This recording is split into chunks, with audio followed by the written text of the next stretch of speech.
Je me réjouis de prendre la parole en ce début de période de campagne d'activisme contre les violences qui sont faites aux filles et aux femmes aux côtés de l'Institut national de la femme. Et je voudrais à l'entame dire que chacun de nous ici présent dans cette salle est témoin. Dans notre pays, au cours des dernières années, du chemin parcouru, des victoires remportées, des petites, des moins petites, des avancées remarquables au niveau du dispositif juridique et autres pour protéger nos filles, nos femmes contre les violences qui leur sont faites. Et tout ce dynamisme sous l'impulsion du chef de l'État, le président Patrice Talon, qui a eu le cœur et l'audace de s'attaquer à ce fléau que représentent les violences faites aux filles et aux femmes. Cette petite introduction m'amènera à poser quelques messages. Le premier, c'est que la volonté politique au plus haut niveau est forte pour nous donner les armes nécessaires pour éradiquer ou réduire considérablement, en tout cas, l'impact du fléau des violences qui sont faites aux filles et aux femmes, violences qui ont été pendant longtemps banalisées.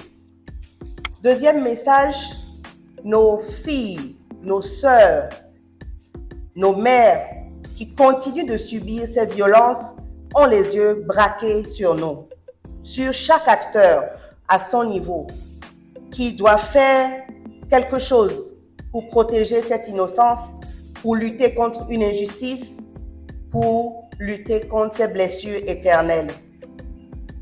Ces acteurs, il y a l'État, il y a nous, il y a les acteurs de la société civile, il y a la communauté, il y a la famille, il y a les parents, il y a les médias, il y a tout le monde.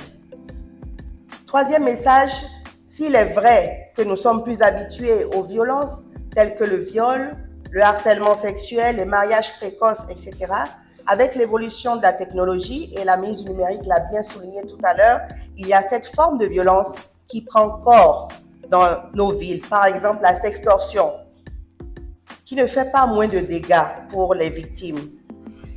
Donc, nous pourrions faire également tous les efforts qu'il faut pour lutter contre cela. Et parmi ces efforts, j'arrive au message 4, continuer à sensibiliser nos filles et nos sœurs pour briser le silence, le tabou partout, dans les villes comme dans les campagnes, dans les écoles, universités comme dans les maisons, dans les marchés, et les sensibiliser aussi pour être informés sur les risques et les dangers du numérique. Parce que le numérique n'a pas que des avantages, il y a aussi des inconvénients. Et à l'heure où les selfies et consorts sont en vogue, je pense qu'il faudrait leur expliquer comment protéger leur image dans ces conditions.